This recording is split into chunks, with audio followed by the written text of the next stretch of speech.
In the simple kitchen, Katie dried her hands on an old apron while staring out the window. The sun was setting, painting the sky orange, but her heart felt heavier by the minute. Her son, Nathan, sat beside her at the wooden table, noticing the distant look in his mother's eyes. "Mum, you're thinking about Sarah again, aren't you?" he asked, adjusting the straw hat he wore for his farm work. Katie sighed, fidgeting with the apron's hem as if to keep her hands busy. "It's been so long, son. Not even a letter, not a call, nothing." Her voice was low but full of sadness. "I know she wanted to make something of herself, that she didn't want to stay here on the farm, but has she forgotten us?" Nathan looked at her with concern. "Maybe she's just busy, Mum. Life in the big city must be pretty hectic." Katie shook her head slowly. "Too busy to send any news. I'm not talking about the money she used to send, not even a hello at Christmas, Nathan." The kitchen fell silent for a moment before Katie let out a deep sigh and stood up with determination. "I can't just sit around waiting anymore. I'm going to find my girl. I need to know if she's okay. This isn't like her." "Mum, are you sure?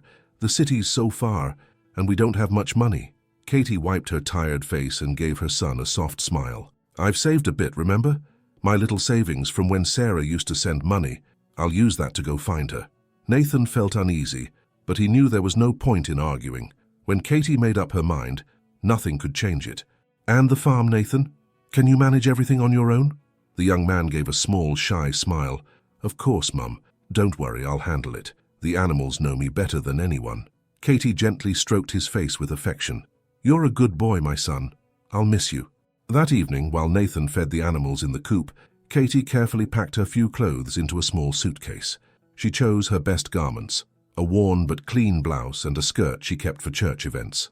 Then she opened a small wooden box where she kept her savings, crumpled notes and coins collected over years of small jobs and sacrifices, along with some money Sarah had sent. Before going to bed, she gazed at an old family photo, her late husband, Nathan, and Sarah, smiling together in their backyard. She clutched the picture tightly, as if her daughter's smile was a silent promise that everything would be okay. "Wait for me, my girl," she whispered, pressing the photo to her chest. At sunrise, with suitcase in hand and a heavy heart, Katie said goodbye to her son at the door of their little wooden house. "I'll be back soon, my son." Nathan tried to hide his sadness as he hugged his mother tightly. "God be with you, Mum. Call me if you need anything, okay?" Katie smiled, wiping away a stubborn tear. "Don't worry, dear. Take care of our animals and the house." With one last wave, Katie set off toward the bus stop, ready to face whatever lay ahead. Sarah's silence had lasted too long. Now, she needed answers. Katie clutched her suitcase on her lap as the bus rattled down the road. The countryside faded into the distance, replaced by buildings, signs, and noisy cars. Each passing mile increased the anxiety in her chest.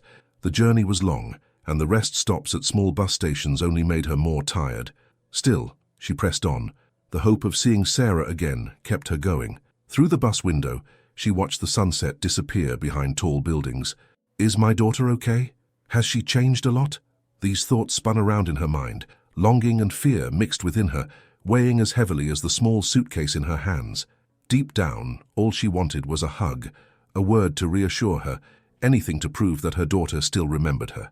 After many hours, the bus finally reached its destination. Katie stepped off carefully, straightening her skirt and checking that her suitcase was securely closed. The noise of the big city was overwhelming for someone from the countryside. Cars zoomed by, people hurried along, and no one seemed to notice the elderly woman standing on the sidewalk, curiously taking in her surroundings. With a piece of paper in hand where she had written the address, Katie hailed a taxi. The driver, impatient, barely glanced at her. "Where to, Mum?" he asked, clicking his tongue as he adjusted the rearview mirror. "I need to go to this address," she replied, handing him the paper with trembling hands. During the ride, Katie watched the city through the windows. Everything was so different from the peace of her village. Huge buildings, flashing lights everywhere, and people who never seemed to stop. She felt like a lost child in a new and confusing world. After some time, the taxi stopped in front of the given address. Katie looked out and was speechless. In front of her stood a huge mansion with tall gates and a perfectly maintained garden. The white walls and large windows reflected the soft afternoon light, and everything looked so elegant that Katie could hardly believe her eyes. It felt like she had stepped into a scene from a soap opera. She had never imagined Sarah could live in such a luxurious place. She got out slowly, pulling her simple suitcase by the handle, and approached the gate, still trying to process the shocking contrast between her simple life and this grand estate. She looked around, noticing the imported cars parked out front and the perfectly trimmed plants, more like decorations than real greenery. "My God," she whispered to herself, "I never thought my daughter could live in a place like this." Katie took a deep breath and pressed the doorbell. For a moment she felt so small, as if she didn't belong there. But she straightened up. She was here for Sarah, and nothing would make her turn back. Her fingers still trembled slightly, and the silence behind the heavy gate made her even more uneasy. After a few seconds, the gate opened with a soft creak. A tall, elegant man with a cold expression appeared in the doorway. He wore a spotless shirt and had the air of someone who wasn't at all pleased to see her. "Yes?" the man asked, crossing his arms at the door. Katie looked at him, unsure how to begin. "I'm Sarah's mother, Katie. I've come to see my daughter." The man raised an eyebrow as if surprised by the information, but showed no emotion. "Oh, you're her mother." His voice was low, but carried a dry, distant tone. "I'm Justin, her husband." Katie's heart skipped a beat. Married? Her daughter was married, and she didn't even know. But before she could say anything, Justin continued, "Look, Sarah is very busy right now. She won't be able to see you." Katie felt a painful squeeze in her chest. All that effort, the long journey, and now it felt like the door was being slammed in her face. But she hadn't come all this way to leave without at least seeing her daughter. She took a deep breath and forced a polite smile. "Sir, I understand you have busy lives, but I traveled a long way to get here. I just need to see Sarah, even if it's only for a few minutes." Justin stared at her for a moment, as if deciding whether it was worth arguing. He let out a short sigh and opened the door a little wider. "Fine, come in, but I can't guarantee how long she'll take to come down." Katie entered the mansion, carefully dragging her suitcase so as not to scratch the shiny floor. The living room was huge and elegant, with furniture that looked like it belonged in a magazine. The massive fireplace, white sofa, and golden chandeliers made the place even more intimidating. Katie felt small, as if she had intruded on a place not meant for someone like her. Justin pointed to the sofa, his patience clearly running out. "Wait here." Katie sat down slowly, smoothing her skirt on her lap. She felt uncomfortable, surrounded by so much luxury and by Justin's cold manner. The silence in the house was overwhelming, and something about the place felt strange. It was as if all the glamour hid something invisible beneath the surface. She glanced around, searching for any sign of Sarah, but there was nothing. No family photos, no wedding picture on the shelves. This made her heart ache even more. Justin stood by the door, checking his watch. "I'll see if she can come, but no promises," he said, already turning to leave. Katie simply nodded and remained there, alone in that cold, empty room, waiting for a daughter who seemed so close, yet so far away. While Katie waited in the room, she began noticing things that unsettled her. The staff hurried by, heads down, avoiding eye contact with her. When Katie tried to smile at a young woman cleaning the coffee table, the girl quickly turned away, as if afraid to be caught talking. That made Katie uncomfortable. It felt like everyone in that house was walking on eggshells. Katie adjusted her suitcase by her side and looked around again. Something didn't feel right. How could her daughter, the same warm and joyful Sarah she knew, live in a place so cold? Everything was beautiful, but it lacked life. There wasn't a single photo frame, no personal memory on display, just flawless furniture and magazine-like decor, but no soul. She shifted on the sofa, uneasy, weighed down by the silence that seemed to swallow everything. Then she heard soft footsteps. When she looked up, she saw an older man, well-dressed, with impeccable posture. It was Zachary, the butler. He approached slowly, his gaze conveying more than words could. "Would you like some tea while you wait?" he asked in a low, respectful voice. Katie gave a timid smile, trying to ease the tension she felt. "Tea would be nice, thank you, son." As Zachary left to fetch the tea, Katie had the strange feeling that he wanted to say more. There was something in his eyes, a shadow of worry, as if he knew something he couldn't share. When he returned with the tea tray, he placed the cup carefully on the table. Katie seized the chance to chat. "Have you worked here long, son?" Zachary gave a faint smile, though his eyes remained distant. "For a few years now, ma'am." Katie sensed that he spoke cautiously, choosing his words carefully. She studied him for a moment, trying to read between the lines. "And my daughter, Sarah? Is she well?" Zachary hesitated for a moment, his fingers nervously touching the edge of the tray. He didn't answer immediately, as if weighing what he could or couldn't say. "You'll need to ask Mr. Justin about that," he finally whispered. Katie tilted her head slightly, trying to understand why the man seemed so reserved. She could tell he knew more than he was saying, but was too afraid to speak up. "Thank you for the tea, Zachary," she said warmly, hoping to show him he could trust her. The butler lowered his gaze briefly, as if battling with himself, then gave a small nod and left the room, leaving Katie alone again. His anxious demeanor only deepened Katie's sense that something was wrong in that house. Deep down she knew Zachary had answers, he just didn't have the courage to share them yet. Time passed, and with every minute inside the mansion, Katie's suspicions grew. She got up from the sofa and began walking around the room, inspecting the expensive furniture and paintings on the walls. She was searching for any sign of Sarah, a photo, a keepsake, something personal, but there was nothing. It was as if her daughter had never existed in that place. Katie's unease grew stronger. She looked at a bookshelf filled with books, but they all felt cold. No notes, bookmarks, or signs of use. She moved to a side table, hoping to find at least a wedding photo. Nothing. No picture of Sarah, no picture of Justin. The absence of personal traces tightened Katie's chest. The house was too perfect, as if someone had deliberately erased something. "What kind of dollhouse is this?" she muttered to herself, running her hand slowly over the armrest of the sofa, feeling the soft fabric, but finding no story behind it.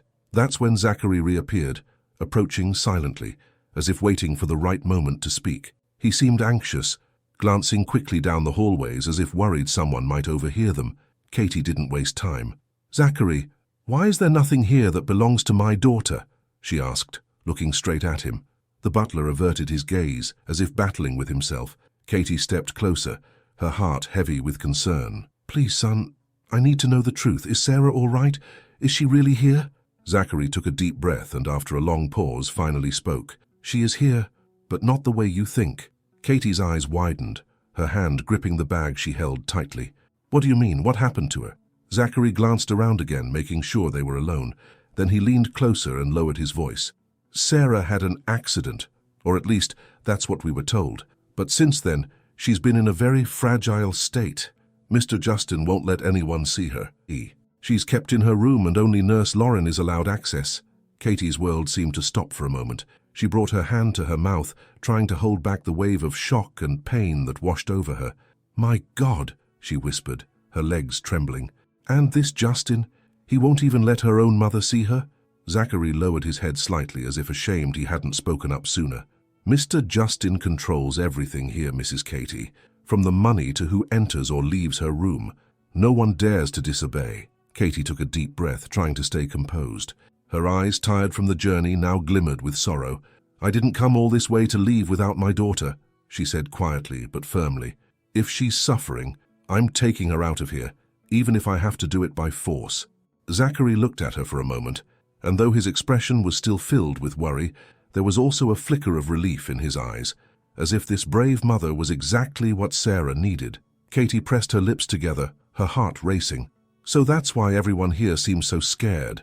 He's keeping my daughter prisoner, and no one is doing anything?" Zachary gave her a sad look, but there was also a spark of hope in his gaze. "There is one person, Nurse Lauren. She's the only one who takes care of Sarah directly. She doesn't say much, but I think she doesn't like what's happening either. Maybe she can help." Katie didn't hesitate. "Then bring her to me. If Lauren knows anything, I need to speak with her." Zachary glanced around nervously. "I'll try, but we have to be discreet. If Justin finds out we're working against him, I don't know what he'll do. He's not someone who gives up easily." Later that afternoon, Zachary managed to bring Lauren to meet Katie in secret in the mansion's back kitchen. The nurse was a young woman with a tired face. She stayed silent for a few moments, studying Katie carefully, as if trying to decide whether to trust her. Katie went straight to the point. "Lauren, I'm Sarah's mother. I need to know the truth about what's happening to her. Please, is my daughter okay?" Lauren hesitated, taking a deep breath. At last, she spoke. "The truth is, no, she's not okay. When I got here, they told me she'd had an accident, but her symptoms are strange. It's not just weakness, she gets worse every day. And the medicines Justin gives her."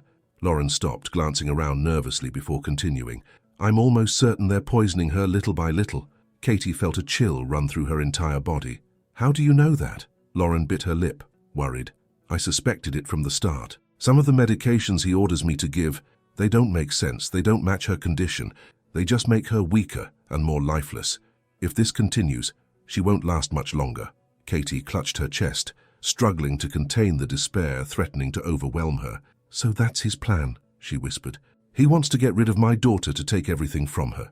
Lauren and Zachary exchanged worried glances, but it was the nurse who took the initiative. "I can take a sample of the medicines and send them for testing. That'll give us proof she's being poisoned." Katie grasped Lauren's hand firmly. "If you do that, I promise we'll get Sarah out of here. The three of us together." Zachary looked at them both, deciding at that moment that he was on the right side. "I'll help in any way I can, Mrs. Katie. I know every corner of this house." Lauren nodded, determined. "We just need to move quickly. Justin can't suspect a thing." Katie closed her eyes briefly, summoning strength from within. Then she looked at them both. "We're going to save my daughter. I didn't come this far to lose." In the following days, the house became a silent field of careful maneuvers.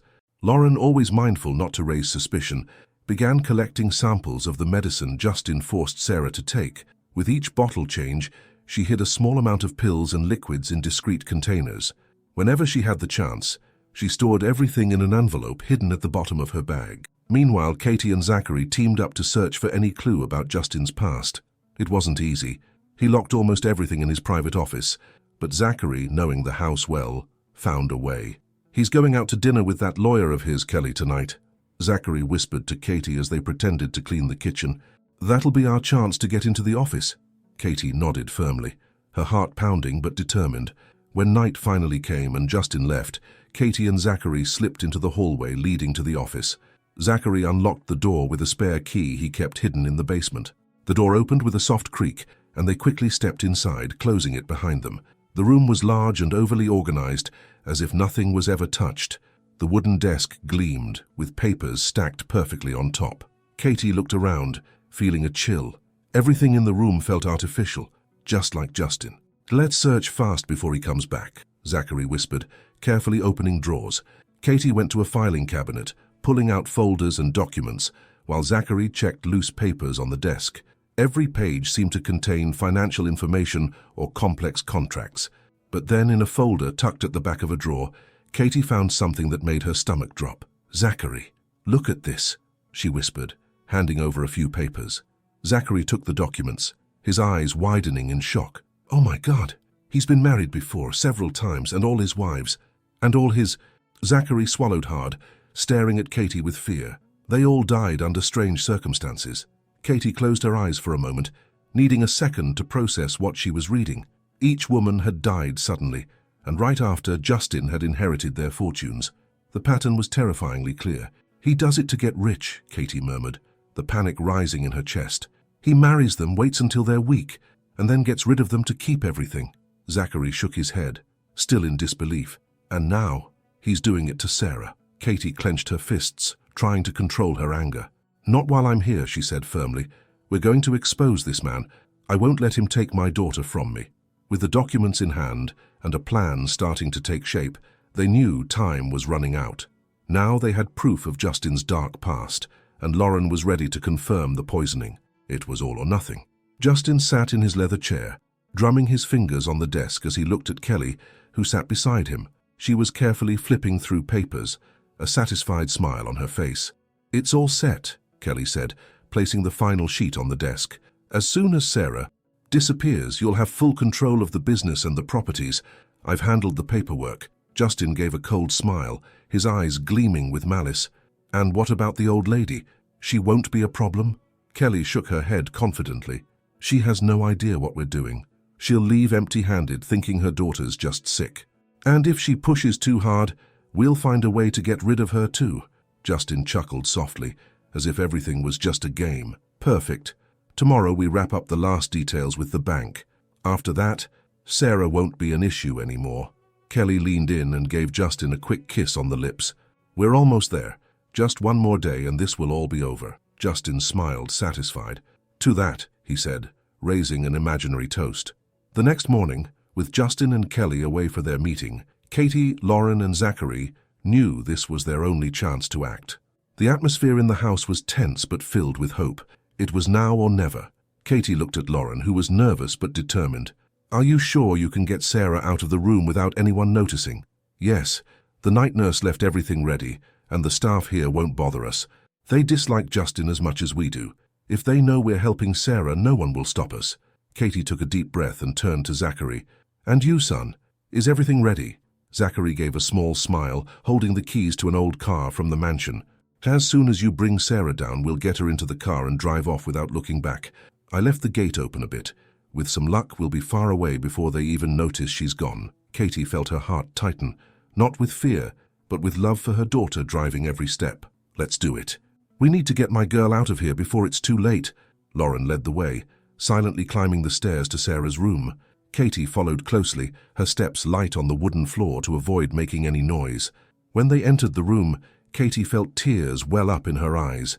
Sarah lay in bed so pale and fragile that she almost didn't look like the same girl she once was. Her face was colorless, and her thin arms rested limply on the blanket. She seemed so weak, it was as if she couldn't even open her eyes. "My baby," Katie whispered, gently holding her daughter's cold hand. "Mommy's here, sweetheart. I'm going to get you out of this place." Lauren knelt down and began disconnecting wires and devices, making sure not to make any noise.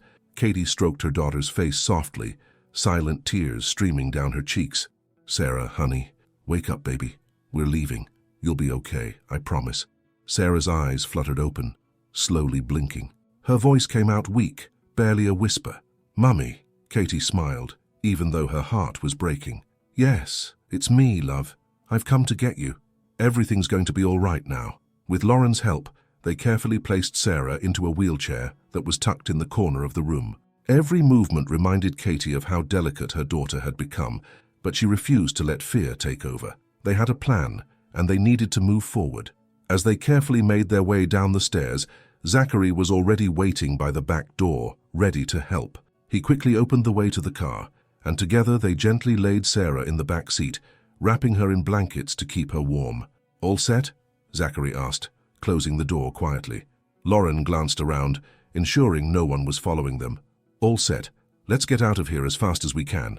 Katie climbed into the car, holding her daughter's hand the entire time. "You're going to be okay, sweetheart. I'm here. No one's going to hurt you." With one last glance at the cold, silent mansion, Zachary started the engine and sped off towards freedom. Katie knew the road ahead would be tough, but at that moment, the most important thing was having Sarah by her side, and that no one would ever take away from her. The car sped down the road, and Katie kept her eyes on Sarah, who lay pale and struggling to breathe on the back seat. Each time her daughter murmured softly or weakly moved her hands, Katie's heart tightened. She held Sarah's cold hand and whispered words of love, trying to keep her awake. "It's going to be okay, my love. Mommy's here. Just hold on a little longer, all right?" Lauren, sitting in the front seat, kept glancing back, worried. "The clinic isn't far. Once we get there, they'll take care of her." Zachary drove faster, his eyes sharp on the road. "We're almost there. They won't catch us." Katie closed her eyes for a moment, silently grateful they'd escaped that horrible mansion. Now all that mattered was keeping Sarah alive until they reached the clinic. When they finally pulled up at the private clinic, a team of doctors and nurses was already waiting, thanks to Lauren's quick contacts. They rushed to the car, carefully lifting Sarah onto a stretcher. Katie stayed close, holding her daughter's hand until the very last second. "Please take care of her," she said, her voice trembling as they took Sarah inside. A nurse touched Katie's arm gently. "We'll do everything we can, Mum. You can trust us." Katie let them take Sarah away, though it felt like her heart had been ripped from her chest. She stood still for a moment until she felt Lauren's hand on her shoulder. "She's going to get the right treatment now. We did all we could." Katie took a deep breath, wiping a tear from her cheek. "She'll get better. I know she will." A few hours later, the lead doctor approached with a serious but kind expression. Katie immediately stood up, bracing for news. "Are you the patient's mother?" he asked. Katie gave a small nod, her heart racing. "Your daughter was being poisoned, Mrs. Katie. We ran tests and found traces of a toxic substance given in small doses over time. If you hadn't brought her in today..." He paused briefly, his look heavy. Her condition could have been irreversible. Katie placed a hand on her chest, trying to hold back the emotion. "And now? Will she be okay?" The doctor gave a small, hopeful smile. "It will be a long process. Her body is very weak, but with the right treatment and care, we believe she can recover." Katie closed her eyes for a moment, letting the relief wash over her. Tears began to fall uncontrollably, but this time they were filled with hope. Thank you so much." As the doctor walked away, Katie took a deep breath and reached for her phone. Her hands still shook, but she knew she had to share the news. She quickly dialed Nathan's number. He picked up on the second ring. "Hello, Mum, is everything okay? What happened?" Katie could barely speak, her voice thick with emotion. "Nathan, I found Sarah. She's alive, son. She was sick, but she's getting care now." There was silence on the other end, as if Nathan needed a moment to process the news. "Sarah? Mum, are you serious?" His voice was filled with surprise and relief. Katie wiped her eyes, trying to keep herself together. "Yes, it's true, son. But she's weak. They found out she was being poisoned. It'll take time for her to recover, but she's safe now." Nathan didn't hesitate. "I'm coming there right now, Mum. I'm not leaving you two alone in this." Katie smiled, tears still flowing. "We'll be waiting for you, sweetheart. Sarah will be so happy to see her brother." "Send me the location, okay?" Nathan said, already getting ready to leave. "I will, son. Thank you for everything." Katie ended the call and put her phone away, feeling a mixture of exhaustion and relief. There was a long road ahead, but now she knew she wasn't alone. With Nathan by their side and Sarah finally receiving proper care, the nightmare was beginning to end. The silence of the clinic was suddenly broken by the ringing of Katie's phone. It was Zachary, and his voice was filled with urgency. "Mrs. Katie, they know. Justin and Kelly found out that Sarah was taken from the mansion. They've already filed a complaint. They're saying you kidnapped your own daughter, and they've got contacts everywhere. Things are going to move fast now." Katie felt the blood drain from her face, as if the nightmare was creeping back in. "What kind of man does that?" she said, gripping the phone tightly.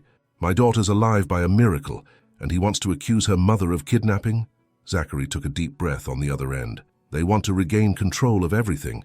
If they convince the court with this story, they'll take Sarah back." Katie closed her eyes for a second, but then opened them with resolve.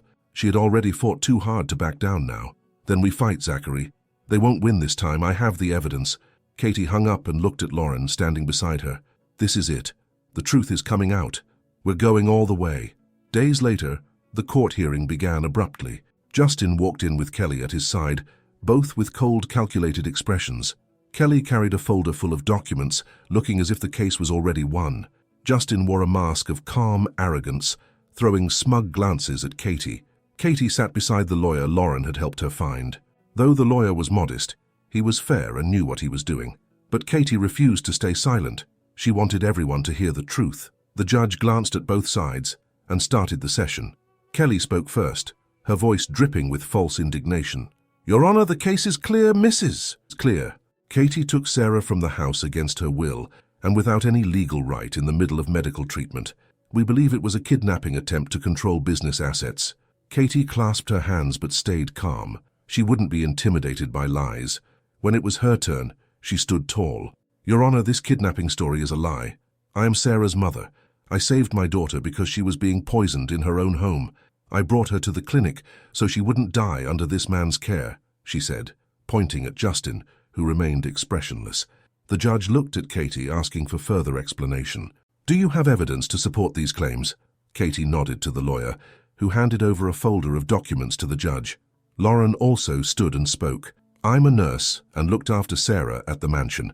These test results show that she was being poisoned gradually.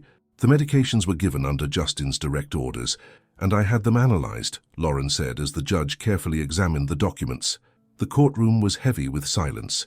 Each page the judge turned seemed to weigh with truth. Then Katie's lawyer presented another folder. "These documents, Your Honor, show that Justin illegally transferred Sarah's assets and businesses into his name.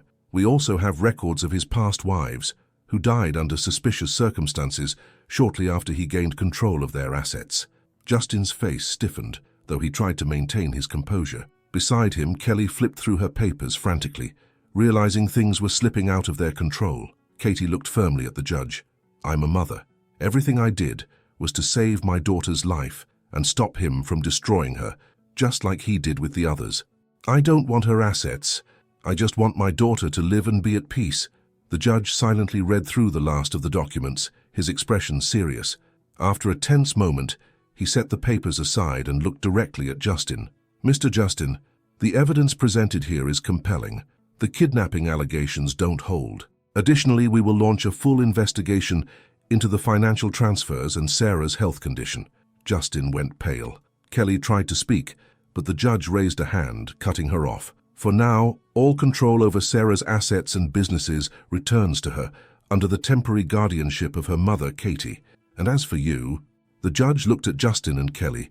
You are under arrest pending further investigation, including medical and lab reports. Katie let out a deep breath, feeling the weight of relief. Justin and Kelly left the courtroom with expressions of anger and defeat, but she knew they could no longer harm her daughter. It didn't take long for the test results to come in, and the final judgment arrived. Katie sat beside Nathan and Lauren, her hands tightly clasped in her lap. The judge struck the gavel, and his voice echoed through the room. Justin Thompson and Kelly Jackson Cooper are found guilty of attempted murder, financial fraud, and breach of trust. They are sentenced to immediate imprisonment. Katie let out a deep sigh, as if she could finally breathe after so long. Justin, his face grim, was handcuffed without saying a word. Kelly tried to maintain her composure until the last moment, but her expression crumbled as the guards took her away. Nathan, sitting next to his mother, gently squeezed her hand. "It's over, Mum. They can't hurt Sarah anymore." Katie looked at him and smiled, even though her eyes were brimming with tears. "Finally, my son. Finally, she'll be able to live in peace." A few weeks later, Sarah was brought back home, but not to that cold, lifeless mansion. This time, the atmosphere was different. Zachary and the loyal staff had made sure to turn the house into a warm, welcoming place. There were flowers in the windows, furniture rearranged to let the light in, and little touches that made everything feel more human. Katie was in the garden, carefully watering the plants, when she heard Sarah's soft voice. "Mum?" Katie turned and saw Sarah slowly approaching, leaning on Nathan's arm, but with a shy smile on her lips. She was still weak, but every day felt like a victory. Katie opened her arms and Sarah went straight into her mother's warm embrace. They stayed there for a moment, saying nothing, just feeling each other's presence. "I thought I'd never get back up," Sarah murmured, her voice thick with emotion. Katie gently stroked her daughter's hair, the same way she used to when she was little. "I would never give up on you, sweetheart. No matter what happens, Mum will always be here." Nathan, standing beside them, smiled. "Now you've got to get better soon, because I need my sister by my side to help with the lazy animals on the farm," he joked, making Sarah chuckle softly. Katie looked at them both, her heart full. The pain and fear were still there, but they now felt distant, like a storm that had passed, leaving the sky clear. Zachary appeared on the porch, watching the scene with a gentle smile. "Lunch is ready. Do you all want to eat on the porch?" Katie nodded, her gaze full of warmth. "Come on, my loves. It's a new beginning for all of us." Nathan slowly pushed Sarah's wheelchair inside, while Katie walked beside them, holding her daughter's hand. No matter what the future held, they were together now, and that was all they needed to move forward. So what would you do if you were in Katie's place? Would you have the courage to face all that for someone you love? How would you handle so much injustice and still find the strength to keep going? Tell us in the comments. We'd love to hear your thoughts, and if you enjoyed this story full of emotion and resilience, make sure to turn on notifications so you don't miss our next videos. While you're here, click on the video popping up on your screen now. It's another touching story that's sure to capture your heart. I know you're going to love it.